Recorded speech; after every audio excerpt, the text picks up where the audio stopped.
ગુણાતીતાનંદ સ્વામી કહેતા કે એક સમયે પ્રહલાદજીએ ભગવાન નારાયણ સાથે ઘણા દિવસ સુધી યુદ્ધ કર્યું, પણ ભગવાન જીતાયા નહીં.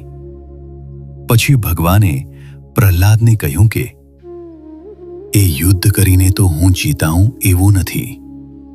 મને જીતવાનો ઉપાય તો એ છે કે જીભથી મારું ભજન કરવું, મનમાં મારું ચિંતન કરવું અને આંખોમાં મારી મૂર્તિ ધારી રાખવી, એમ નિરંતર મારી સ્મૃતિ રાખવી.